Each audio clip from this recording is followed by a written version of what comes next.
Thank you, everybody. Great discussion on semen strategies. So we're going to now pivot to a broader industry conversation, how quickly genetic information is changing and what that means for advisors and producers. So with weekly female updates already being discussed and the possibility of monthly sire updates on the horizon, the way we've traditionally consumed and communicated genetic information is evolving. So Paul, let you take us into this market reality check, is what we're going to call this segment, and explore what a world of constant updates might look like. And with the thought in mind that that might be also the nice springboard to include some of our callers in the discussion on this too. But Greg, we're going to go back to you on this one to start. You've heard me talk about this before, but the discussions at LactaNet, at least at the genetic evaluation board level where I get to participate, is it's about weekly female updates. There's I think a news release that they put out to communicate about that already to the industry. But, you know, computing power is constantly getting bigger. So that's why these, you know, more often getting the updates, why that's possible in the first place. But I think most producers like that we update the females more frequently, especially as milk recording and classification then gets, you know, included more quickly. But have you had any feedback yet from producers on this whole topic? I think it's very interesting what LactaNet is doing and potentially what they could do in the future for how quickly they update. And I don't get a lot of conversation. I think there's some people that are still kind of learning that side and the update that LactaNet does. But I think there's a balance too. If the numbers are always changing constantly, it is a little bit harder also to kind of ever know where it's sitting if they start updating too quickly. So I do kind of like how we have that proof round and they add a little bit of data but not having substantial changes until every 4 months. Okay, and then thank you for that, Greg. With respect to moving potentially to monthly sire updates, so that's a completely different topic now, but that's also being discussed a little bit. You know, have you thought about how that would change things? So Amanda, you know, as a genetic advisor, if there were monthly sire updates, you know, how would that change your role? I think it would help us keep up to date, and use the information and would help us with that, but it also would create a little bit of more work, I would say, because of the mating guide. And so that means that we're monthly creating the mating guide, and weekly, for example, that could be something that it's not maybe viable or up to date. Yeah, up to date, because it is going to be hard to keep up, but it's also, could work, but create a little bit more work.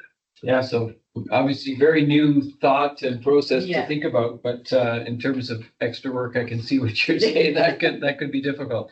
You know, and I would even say, as a person that's worked in the genetics industry for forever almost, there used to really be an aura around Proof Day. It used to be an exciting day for those who work in the industry.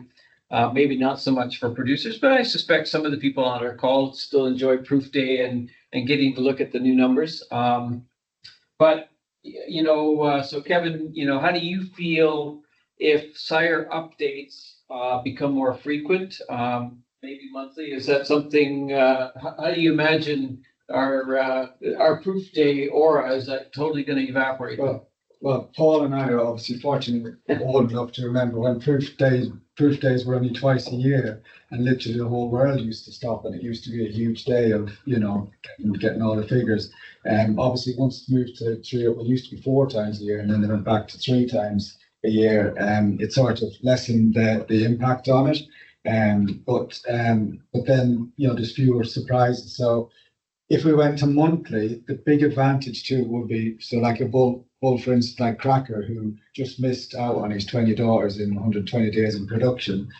doesn't get approved now till April, but if it was monthly, he would get it approved in January. So it would be 3 months earlier. So, you know, there's a huge bonus, an advantage to that. But then the monthly, does it then become a non-event? So it's, you know, there's winners and losers in everything. But I think the one thing would be, especially bulls getting proofs, there would be a big advantage that we would maybe be getting their official proofs 3 months earlier. So that would be a big advantage.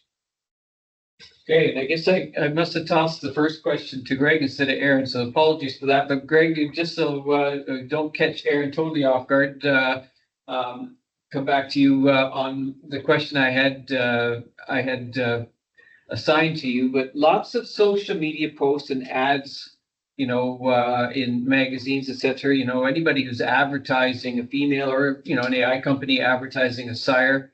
You know, if they put an ad in place, if you got monthly updates, I mean, by the time the ad comes out, obviously the information is out of date already, especially if it's females and they're updated weekly potentially. You know, obviously, if you get these updates happening more often, that could be a problem from an advertising standpoint. How do you think the industry could handle that?